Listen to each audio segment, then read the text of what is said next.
Good morning, everyone. My name is Angela Brown, and I'm a financial advisor at Compass Private Wealth.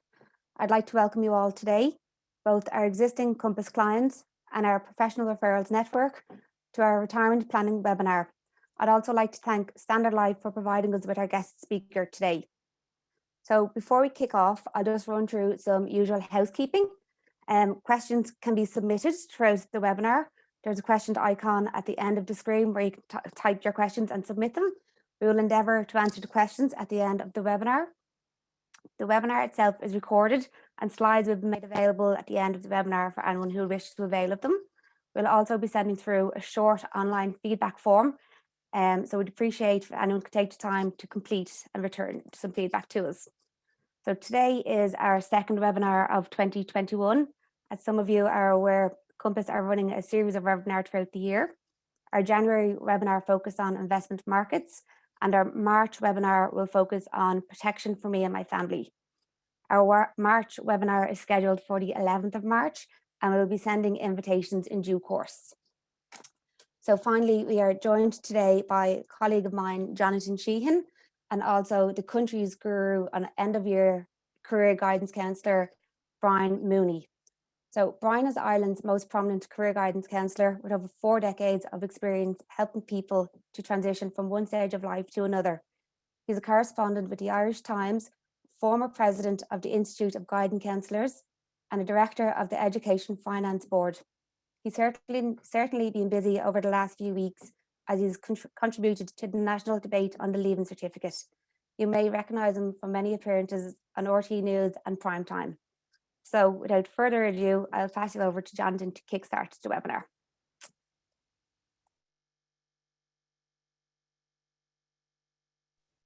Thank you very much, Angela, for that lovely introduction. And I'd like to reiterate Angela's thank you to Standard Life and to Brian Mooney. We're delighted to have him here today. And he reminded me just before we started that he's on News Talk at 10 a.m. this morning with Pat Kenny. So you'll be able to hear him a second time this morning at 11 a.m. today. Okay, so the first question is, why do we plan financially for retirement? The first thing is, in your retirement, you need to be able to fund your essential costs, the day-to-day running of your home, the day-to-day running of your life. The second reason, which is potentially as important, is also to enjoy your retirement. And Brian will talk us through some of the less quantitative points in terms of how to enjoy your retirement and live in financial freedom. And then for those who have children and grandchildren, this was the third priority with your assets in retirement, maybe to pass them on to the next generation for any assets that you don't use up as income in your retirement. So this is a quote from a client of mine some time back, and his goal was to have financial freedom whereby he doesn't worry about investment market returns and volatility, and he can enjoy a bite of lunch, a cup of coffee, or whatever it is without worrying about the cost of things in retirement. So our audience here today is mainly, as Angela said, our clients, but also our professional referrer network. So ultimately, the contents of this today, we'll talk about 3 phases of retirement. There's planning for retirement, and that's generally 5 years before you're due to retire. So if you're looking to retire at 65, it's to kind of start thinking from 60 onwards to take actions in the 5 years preceding your target retirement date. And there's also the transition into retirement. So that's the 12 months either side of actually your retirement date. So if you're looking to retire, for example, at the end of 2021, you'll be making decisions and putting action plans in place now with that in mind. And also, as Brian will speak about, the first 12 months after retiring are a big transition. There's financial and non-financial considerations. And then the third stage, I suppose, is when you're actually in retirement and there's no chance of you going back to do any more work, you're fully retired. And that's another lifestyle where you're actually, drawing down your income and there's no looking back from there. So today we're going to speak about all 3. The key principles really, I suppose, building up towards retirement is always to maximize pension contributions.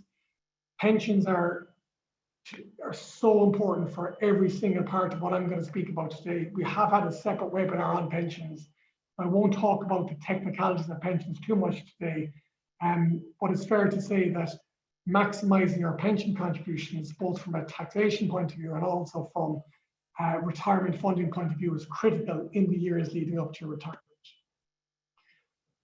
Transitioning to retirement, so we do need to do a full analysis of your capital and your cash flow and make sure that you're confident that your actual retirement age is appropriate. Sometimes people can actually retire earlier than they think, but a lot of the time, because we're living longer, which is good, we're healthier, which is good, but there is a longer time in retirement of funds. So sometimes people may have to defer or delay their retirement by a couple of years. And so important in retirement is having a cash flow and a capital plan. So I like this infographic. It just illustrates previously what happened was people would look to retire, between 60 and 65, and lifespan people would be expected to live until maybe late 70s, 80. Whereas today, we're still looking to retire at the same age, but we're living a lot longer. So hopefully this graph, this chart will just illustrate the difference in the retirement years that we now have to fund and how it's more and more important to build up more of a pension or more of a capital sum in your working years to fund your longer retirement. So we now have 20 to 25 and sometimes even 30 years, hopefully 35 years, but we have a longer time for retirement, so that needs to be planned for. In retirement, costs of living can increase. We're obviously, there's a huge potential inflation issue going to come down the track, and also added healthcare needs, and frankly, having more time to enjoy your life, which in a non-COVID world will hopefully be traveling and more leisure time. And also helping out children and grandchildren financially. I'm seeing more and more of that with my retired clients, where they're building into their financial plans the cost, I suppose, or the gifting of assets on to the next generations. We also have to be conscious of the lack of state support. The current state pension, which I'm going to speak about later, is only 13,000 per annum, which is actually far from sufficient.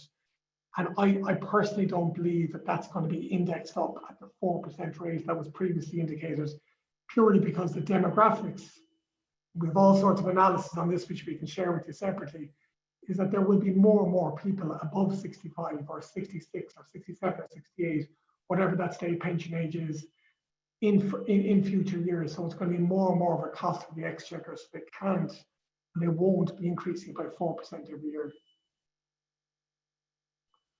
So what does retirement mean financially? Our expert Brian will speak about retirement from a lifestyle point of view, but financially, in terms of the hard numbers, well, the real definition is that your income, your earned income ceases. And that's either your employment or your self-employment. Also, for a lot of people, if they're part of a big organization, there will be life insurance or death in service. On the day you retire, that ceases automatically. So that's, a lot of people are looking to replicate some level of life cover once they retire, and that can be done through a whole of life policy called Section 72. And we won't go into the details of that now, but do contact us to find out more about that. However, other sources of income will kick in, the state pension, and also ARF income from post-retirement or any annuities you have from old pensions. However, the bad news is that outgoings and expenses, while your mortgage repayments and certain debts and obligations might cease, unfortunately, leisure spending, as I said earlier, gifts and loans to children and healthcare costs might go up. So you might find that ultimately, in simple terms, your cash flow surplus pre-retirement would move into a cash flow deficit in retirement. So how do we counteract that? Well, you need to build up a capital sum for income. Now, I'm going to define this as not a catch-all expression like a lump sum or an investable amount. It's a very specific definition, capital sum for income. And it's basically all of your assets. I would exclude your home, and I would exclude a pre-budgeted emergency fund. Okay, so take them off the table. Or an amount that you may wish to ring fence for your children. For example, 3 kids, I want to give them all X amount to help them on their first home or whatever it is. So we spent a lot of time doing some of these infographics, so hopefully they paint a very accurate picture of what I'm talking about. So how do you build up a pot? Now this is professional advisors on this Zoom call, or clients or potential clients of ours who are looking to say, well, I'm going to retire in 5 years or 2 years, or I'm transitioning to retirement, or I'm just retired. You take your cash flow surplus while you're working, multiply it by the years to retirement, you add in the current value of all your assets, you add in your assumed asset growth. So last month we had a webinar on investment markets. We need to be very conscious of interest rates are at zero. You're going to earn zero and potentially negative on your cash. You know, the target return from investment assets like property and equities has to be reduced down, unfortunately. So when you tot this up, you get a capital sum. From that, as I said, you deduct a nest egg for gifts or inheritance and an emergency fund for yourself. This depends on every client. That's why bespoke and tailored financial planning is so important. Also, deduct the value of your home, because I believe properties, especially in certain locations, can be a bit flattering for people because they might have paid £60,000 in the 80s for a particular property, which on paper might be worth 1.5 million now. But actually, a home is a cost center. If you're not looking to sell it in your lifetime or downsize, it's actually costing you money. So I would exclude it from your capital sum. And it gives you the more accurate definition here, which is capital sum for income purposes. Now, next question I can hear you all say is, and all the advisors, well, how much should we advise our clients, or how much should you have built up? It does depend on the number of years in retirement. So a 50-year-old retiring is going to need a hell of a lot more than a 75-year-old retiring. So that's the first thing, is that I'm not saying we should all be slaves and work until our 80s, but you need to make sure that the retirement age is appropriate. The rule of thumb I use is to capitalize it for a couple in their 60s who say want 100,000 a year gross income. In today's money, we can talk about inflation separately, but multiply that by 20. So gross income 100 grand, you need 2 million of a pot, okay?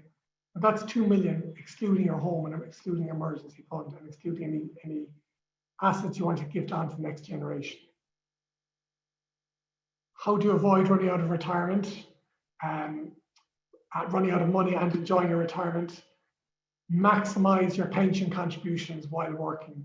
Trust me, please, for those who are still in receipt of employment income, max your contributions. Remember, you can't contribute to a pension against rental income or investment income. It can only be employment income or self-employed income. Unfortunately, you may need to consider delaying retirement. We have a really, really cool software program called Voyant. Some of our clients are familiar with it. We're rolling it out more and more. We're going to have a separate webinar on that. And it'll tell you as a client when you can or can't retire. We can put in what if scenarios and all these fancy things. It's really, really good and insightful. You also need to make sure your spending in retirement is appropriate. Believe it or not, a lot of our clients leave meetings with us and they're delighted because I'm telling them you can actually afford to spend more because your capital sum is so high and your level of pension income is so large that you don't need to restrict your spending to X. You can actually, add 20% onto that. But unfortunately, in a lot of cases, people need to kind of cut their cloth a bit as well. And make sure your pension and investment strategy is risk appropriate, because and this builds into the what if scenarios we can build in, where if there's a sudden market downturn like we experienced this time 11.5 months ago, you need to be very careful that you can withstand any shocks. Again, the key takeaway for today is don't invest any money unless you're prepared to lock it in for at least 5 years, preferably 10 years plus. The way volatility is at the moment, anything can happen in the short term. Planning for retirement, the factors that affect your future retirement value, very simple: the current value of your assets, the years to retirement. So, you know, the longer you have to retirement, the longer you're able to fund your pension. Your cash flow surplus, so that's obvious. So how much you're spending versus what's going out. You know, we can get into detail in terms of how to reduce costs. We have a slide on that later on. And also, you know, the annual return on all of your assets. So if you're able to walk into AIB or Bank of Ireland and get 3.5% on overnight deposits and 4% on fixed term deposits, you'd be expecting a blended investment return for all of about 6 or 7 or 8% per annum. At the moment, banks are unfortunately probably going to go negative with deposits. So a more realistic target might be a blended rate of about 3.5%. The key to successful planning is rotating from earned income to passive income. So when you're working, money just comes in, right? Through your paycheck, through your salary, and it just goes out in terms of all your costs. Anybody on this webinar today who's below the age of 45, to be honest, this may not be that relevant because a lot of people at that stage of life, me included, are firefighting. The money comes in. You've got childcare, you've got school fees, you've got mortgage, you've got all these things. And in a lot of cases, you're just moving almost to standstill. And as people get older, their income hopefully will go up, the costs can go down if there's children who are financially dependent, and also the mortgage then is paid off. So your earned income needs to rotate into passive income. How do you get passive income? From things like dividends, rents, ARF income, all that type of thing. You need a capital sum of investments to provide you with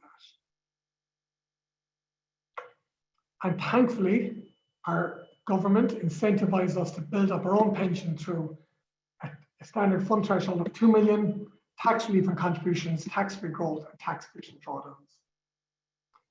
Pensions, I get it, are boring. Pension structures, there's about 8 different acronyms we can use to describe them. I won't take up too much of your time. Myself and Angela ran through this presentation last week and she loved this particular slide. So we've got a couple of slides in this format just to whiz through pensions. 75 is the maximum age you can leave your pension in a pre-retirement wrapper. So a lot of people are better off deferring drawing down pensions until 75. If you need money for your pension, you can get access to it from 50, from an Irish pension if it's an occupational scheme. 55, it's a UK pension. Remember, your retirement age from employment doesn't have to match your pension retirement age. And ironically, the more different pension structures you have, the more flexibility you have on drawdown. 25%, that's the max lump sum you can get from any pension in the traditional route. Of that, the first 200,000 is tax-free, next 300 at 20%. So taking a lump sum from pension is highly tax efficient. AMRF, it's one of the 2 acronyms I'm using. It's a very technical thing. When you retire a pension, the first 63,500 has to go into an AMRF. An ARF, an approved retirement fund, is your post-retirement pension fund that ultimately forms an investment vehicle for you, and everything grows tax-free within it. And from the ARF, you have to take 4% from age 61, 5% from 71. And if your pension for ARF is worth more than 2 million, it goes up to 6%, and you're taxable on that. The state pension, I don't think gets enough credit, okay? That's 13,000 per annum to the full state contributory or non-contributory pension. It kicks in from 66. Who knows if and when that will go to 67 or 68. Now, if you asked me or Angela to buy an annuity, 100,000 euros for a 66-year-old with an indexation of 2% per annum, 100,000 per annum on a sole life basis will give you a 2.8% annuity rate.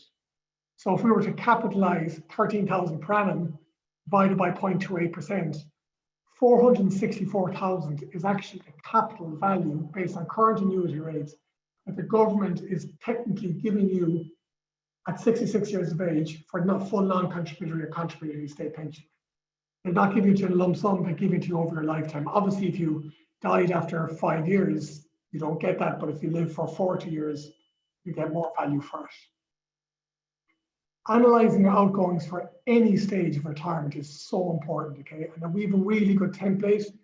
Email us, we'll send it on to you, and we'll send it on to our clients and our professional referrers, no problem with that. So how do you finance your retirement? Your regular after-tax income, which is state pension, ARF income, and your investment income, that needs to be calculated. Our software can tell you how much tax is deducted. Obviously, we don't advise on tax or give tax advice or do tax returns. Your own accountant or tax advisor can do that. You deduct your regular outgoings. You deduct your one-off costs like a gift or a cruise or an extension to the house or a new boiler or whatever it is, or a new car. And that gives you your surplus, okay, or your deficit in most cases. Robust plan will say your capital sum for your income must be greater than your cash flow deficit multiplied by your years of retirement. This hopefully is very, very insightful to you. We will send the slides out to give you more time to examine them in due course. When you're budgeting for retirement, you need to look at your capital and your cash flow. And this is a spreadsheet that we calculate. This is a fictitious, based on some feedback from clients we've had, and this is kind of thereabouts what a lot of people are spending their money on. And you can see here there's about 15 different entries, and the second column from the right is the category. These are predefined categories that we have. And then the last column on the right is whether it's essential or discretionary. So you do this, it can honestly only take a couple of hours over a big pot of hot coffee with a couple sitting down with your bank statements. Don't spend too much time paralysis by analysis on that, but do spend enough time to get a clear picture. And then you get these kind of illustrative insights out of it.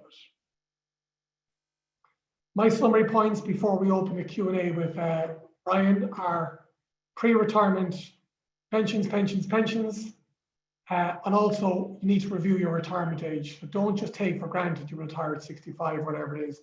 You need to do an analysis with someone like us to make sure that age is appropriate.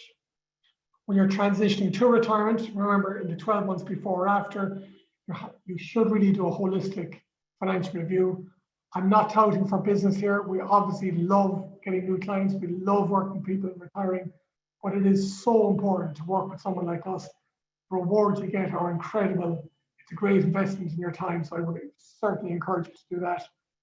And then in retirement, to continuously make sure that your spending is aligned with your capital and your income. Complete an asset allocation review, get your pie chart, know your cash flow position, split your assets into those that you will use in your lifetime, and also those that will be surplus to your lifetime, and therefore we can put a succession plan in place for them. This gives you better informed and more sophisticated financial planning decisions. And reassess your risk profile all the time. Continuously appraise and review. So now I'm going to stop sharing my slides. Now, Brian and myself are going to have a bit of a conversation. Can you hear me okay, Brian? I can indeed. Can you hear me, Jonathan? All right, I can hear you loud and clear, and hopefully all our guests can hear you as well. So, Brian, firstly, you tell us why you're here, what you do, and tell us a bit about yourself. Okay. Well, I worked as a teacher and as a guidance counsellor for 43 years, Jonathan. At the same time, I lectured in UCD at a postgrad level. I was elected president of the Institute of Guidance Counsel in 2001, 2002. The Times asked me to start writing for them as a columnist. And I've been doing radio and TV since I was 7. Started with Paddy's Crosby in school around the corner as a 7-year-old. Bunny Carr in the 70s with Teen Talk. And pretty much since then, and kind of current affairs and education stuff. I decided to retire at 65 from my role as a teacher, guidance counsellor in Oakland. I'd been in that role for 43 years. I'd gone to school there, so I'd been there 58 years. So I thought it was probably time to move on. And it was really tough. It was really tough, which is why I'm here today, because the whole emotional side of that, the whole amount that you personally have invested in the place that you work mattered so much to me. And then when Standard Life asked me to, work with them on this idea of end of career guidance counselor, to me, it made complete sense that effectively you've just spoken about the financial aspects of planning for retirement, but there's a massive personal aspect of planning for retirement, and there's a massive potential for you to really blossom as a human being with the additional time that you have on your hands in those 35 years, please God, that you talked about. So I'm really, really enthusiastic about the whole thing. And, you know, this concept, which really is so out of date, you know, that retirement is about the end for you, and it's about, you know, ceasing to be relevant. I spoke to a friend of mine recently, you know, who said that the word retirement was actually banned in his house. He had been a very senior figure in Irish education, and you probably know who I'm talking about when I say he's now responsible for the jab that you're going to get in your arm and the organization of that. So that's what he's doing in retirement. And if you look at Joe Biden having stepped back into a role in politics at 78 years of age, you know, the idea that retirement at 65 is somehow the end, for many people, it's just the beginning. So in a sense, that's my story, so to speak. And Brian, if there was somebody on the Zoom call today who's, you know, 5 to 10 years to retirement or even less, and they're listening to us now and they're thinking about retirement, what are the ingredients of preparing for retirement? What kind of things should they be thinking about or potentially actioning now to smooth the inevitably challenging transition in due course? Okay, we are all creatures of habit, and in a sense, you know, we are also meeting our needs as a human being, in our work, in our family life, in our social life, etc. And the question I would be suggesting that people might ask themselves is, well, what are the needs that you meet in your work situation? Because if you look, I'm a great believer. I'm a certified therapist with the William Glasser Institute, which basically is reality therapy. And reality therapy would say to us that basically we have 5 drivers in our life. We have the basic survival drive, which basically means that, you know, if we see the bear running at us, you know, our adrenaline sends us in the opposite direction. It also generates reproduction and all that sort of thing. We're not going to talk about that this morning, you know, but that's survival, and that's a basic core need of every human being. But beyond that, we have a need to belong, which probably we meet through family, through our personal relationships. We have a need to feel empowered to a certain degree. It differs for different people, and that way may well be met in our work situation. We have a need for freedom and a sense that, you know, and that's very restricted now with COVID, etc. But, you know, we have that sense of being free. Some people, you know, like careers that give them a huge level of personal freedom. Some people are more than happy to work in a 9-to-5 role and, you know, have freedom at different times. Teachers tend to love freedom, and they kind of get long holidays, etc. So they choose that career because of that level of freedom. And then we also need all of us to have some fun, which effectively, again, with COVID is not all that easy to achieve in the present context. So the question that I would suggest to you is that, you know, ask yourself, what of those needs are you currently meeting in your work situation? Because 5 years out, when you step away from work, you know, you will find that things will change very, very dramatically. I mean, you know, the relationships you have when you go into work every day, they're just not going to be there. You may meet those people in a different context. People who you feel maybe your best friend, turns out they might have been your subordinate and might, you know, be laughing at your jokes more because you're their boss than because they actually consider your jokes to be really funny. And you may find they're not as receptive a couple of days after you retire. So you need to ask yourself the questions. If I am to meet those needs post-retirement, what can I do now to maybe restructure my life so I'm meeting the basic needs that I have as a human being in a different way when I'm no longer doing what I'm doing now professionally? That's a very good point. And, you know, there's a lot of night courses out there in a non-COVID world, and there's a lot of adult education centres. And I suppose one of the challenges is that, you know, for the last 12 months or so, we haven't had those opportunities. And in a COVID world, and with more and more of a transition towards technology, is there any particular advice that you have, you know, when the night course options maybe aren't there, and going to college and the face-to-face isn't there at the moment in terms of online learning or upskilling in that way? Well, what I would say to you is the vast number of people, when they come to retirement, are actually hugely skilled, but they're skilled in the areas of their own work experience over the 40 years of their life. And what most people want is they want a context to feel fully alive each day. When they wake up, they want to feel that they have a purpose. They want to feel that they have a meaning in life. The problem, as you've just identified, Jonathan, is that to function in a role outside your current work role may require additional skills which have become almost mainstream while you've been working, but that you would need those skills.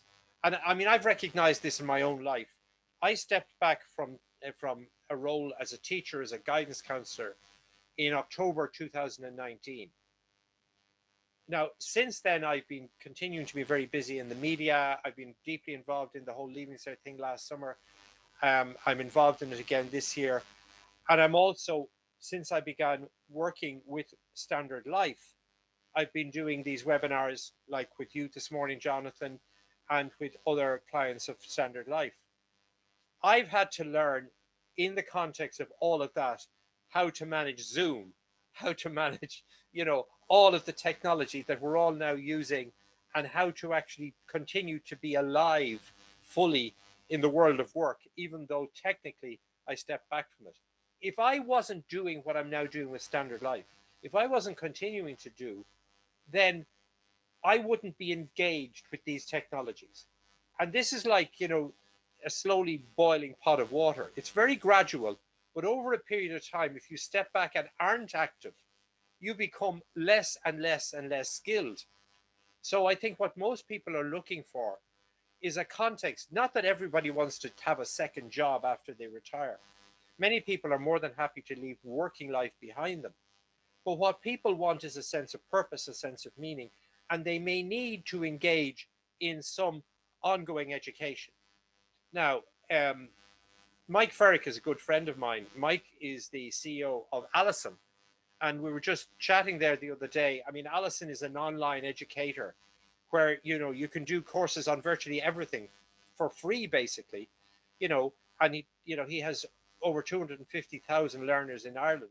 So, in a COVID environment, you could go on a site like Allison or other online sites. I mean, Open University is more structured, but I mean, you can go on MOOCs and you can have a look at courses in various areas. Now, if you want certification down the road, which you may not need, you may have to pay to get, a regulatory authority to give you certification, which is where they make their money. But I would say that look at your skills. Look at, maybe if I stepped out into the world, would I like to be involved in work supporting people of my own age group? Because as you said, Jonathan, hopefully we're going to live, those of us who have stepped over the retirement threshold, which I have, please God, I will live healthily for 30, 35 years, if in fact that were to occur. And if people in this country begin to have those kind of longevities after retirement, we're going to have massive needs in society. Who is going to meet those needs? Ourselves. We're going to be supporting each other. So in a sense, we need to look at those roles that we may be comfortable fulfilling. Somebody might be literally sitting into their car, driving a cancer patient to a hospital, for a person who doesn't drive or something. That could be utterly fulfilling, and they might do that a couple of days a month or whatever. That might be somebody's idea of, that's my contribution.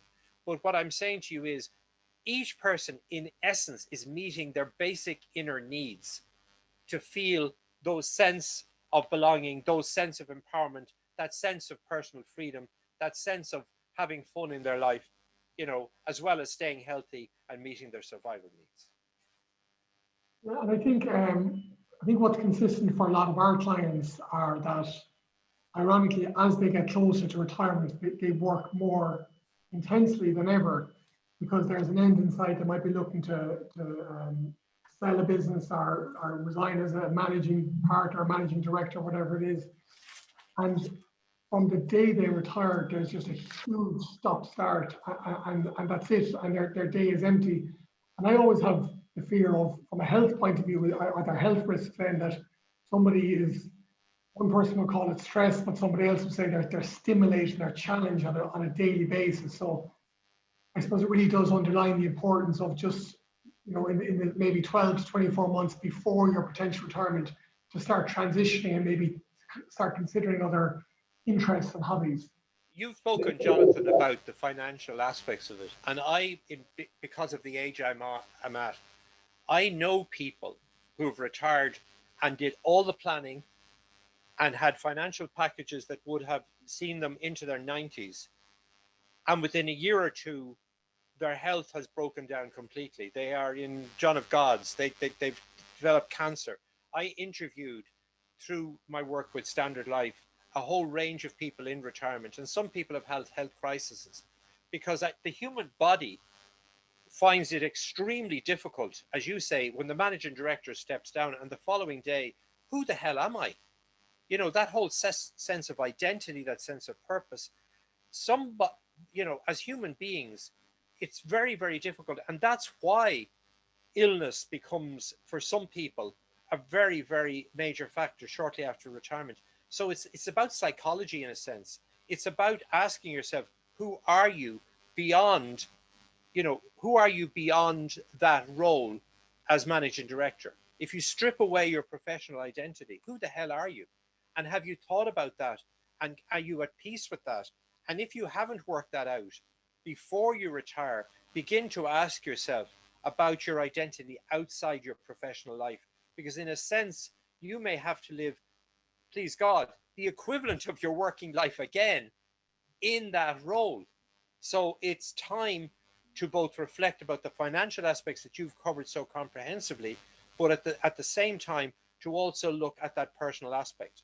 Now, Standard Life, as you know, have a retirement questionnaire, which I would suggest to both your clients and to clients, across the country, that they either talk to you and work through that questionnaire or through Compass or whatever, so that effectively people can begin to reflect. And we're working in Standard Life on revising that and updating that to ensure that people, have the prompts to look at the relevant questions that are relevant to themselves in terms of their own life, in terms of planning for both the financial aspect that you've talked about, but also that personal development, that sense of self that you're going to have to live with as you wake up each day after you step back from that full-time job. And that's, if anybody wants a copy of that questionnaire, contact Angela and myself. Just one last question before we start fielding some questions that have come in. From my perspective, any of my clients, and this isn't just me being flattering, who are above 65 are probably more capable and sharper and more productive than they were 10 years or 20 years previously, because they simply have more skills and more experience as time goes on. So would you have we have a lot of, I suppose, managers and CEOs and employers on this webinar. Would you have any specific advice for companies in terms of their hiring policy, in that, hiring someone potentially in their early to mid 60s, maybe on a part-time basis, or starting someone off at 60 with a view of having them work for 10 years? Or is there any particular angle that you can see there? Well, I mean, just look at me, Jonathan. Standard Life reached out and have put me in this role, and I'm absolutely buzzing in it. And as you pointed out, I'm balancing it between media work and writing in the Times, etc. So in a sense, I was looking there on the news last week about a woman who was playing the piano, and she was 106, and she had launched her first album at the tender age of 87, and this was now her 5th album. In a sense, I think we are constrained in our minds by that sense of, that life is somehow over when we step back from that day job. For many people, they may actually be only for the first time in their life actually allowing themselves to engage in what is their passion. A lot of people got jobs because it was where they got a job when they were 20 something, and they stayed in that career, but it mightn't be their passion, and they never had the courage to follow their passion. And then they take their passion up as a hobby, and suddenly the hobby becomes what I should have been doing all along, and they blossom in a way that they've never. And as you said, you know, they become highly skilled because they free themselves from that constraint of, well, I daren't step away from the day job because it mightn't work out if I did something else. So there's that sense of freedom that obviously good financial planning brings you. But, you know, the practicalities in relation to looking for somebody or for an organization in terms of supporting people through this process is, I would say, is follow your passion, plan the time that you're involved, stay connected. And this is the issue. A lot of people, you know, when they step back, you know, they're looking at the phone and people aren't ringing them anymore. Well, you can pick up the phone and ring a colleague and suggest that you meet socially. If they don't take up the offer, well, look, you know, they're not worth having as a friend. Those the people that value you as a human being will stay connected with you. And obviously, another important aspect is your family relationship at home. You know, for your working life, home works in a particular way. You go at a particular time, although nobody's going anywhere at the moment. We're all at home the whole time. But most of the time, there's a structure to family life based around people's working lives. When you retire, that does change. And it's not a question of suddenly you just land yourself into home and just sit there, because, you know, other people, partners, etc., may find that their whole life gets totally turned around by you doing that. So you need to talk about that. And in all of that, you need to plan the time of your retirement so that effectively, you know, you need to say, okay, 2 or 3 years out, I'm planning to do this at 65 or 68 or whatever it is, so that you actually go through a process of transition. And I would say to employers, you know, that it really does help that if you can help your employees to actually work through this, then obviously that you will have a far happier workplace for all your employees. Well, Brian, thank you very much for that. We just have 1 or 2 minutes left. There's one question that has come in that I field, it's just in relation to inflation. So, yes, inflation, one would argue, is inevitable over the coming years because of all this extra money that's been pumped into the system globally, and that's bound to lead to inflation at some stage.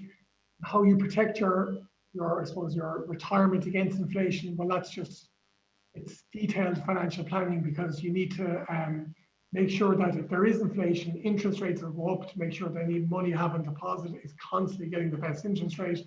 And also what you have invested is invest in assets that will go up in line with inflation. So you're somewhat protected against you know, stagflation or a deflation environment, but also an inflation environment. So that's what a well-diversified portfolio will do in terms of hedging your bets, so protecting against future inflation. I do think it's inevitable.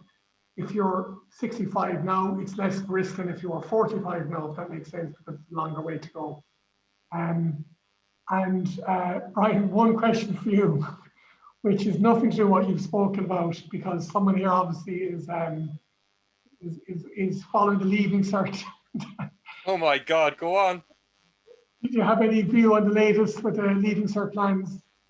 I would say to students, if it's a student or a parent, no matter whether it's assessed grade or no matter whether it is the taking the exam, your outcome at the end of the day will be based only from what you can control now. What can you control now? It's the work with your teachers, the work you submit, because that's what the assessed grades will be based on, the work you've submitted already, the work that you're going to submit. So focus on your interaction with your teachers online for the next week or so. Focus on your work with your teachers in school in March, April, and May. And at the end of the day, if you commit 100% to the work you're doing, you will get the best possible outcome, whether you go for assessed grades or whether you go for the leaving cert itself. I would stop being anxious. I would just say, focus on what I've been asked to do by my teachers today. And that, to me, is going to guarantee you the best quality result in August. Can I give one image, Jonathan, just to finish with? If you take working life as the equivalent of the seed tray in which we've all blossomed, but we're kind of constrained by the fact that we're 2,000 hours a year in our job, think of retirement as being taken out of that seed tray and planted out into the soil and the ground where we have so much more space to grow and flourish. It's a bit dodgy at first because, you know, as you saw, anything you replant it may look a bit limp for a day or two, but provided it's nurtured properly, it blossoms and grows to something way beyond its potential in a seed tray. And I would look at retirement along that basis. You know, don't be fearful of it. See it as a wonderful opportunity to grow beyond what you have been able to grow to up to now.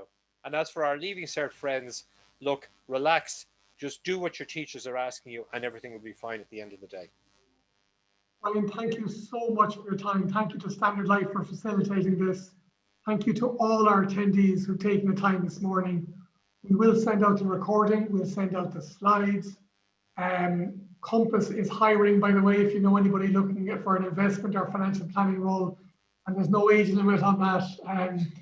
So thank you again, and we'll see you soon. We'll send out the details about the March webinar in a couple of weeks. Thanks again, Brian, and thanks everybody. God bless everybody.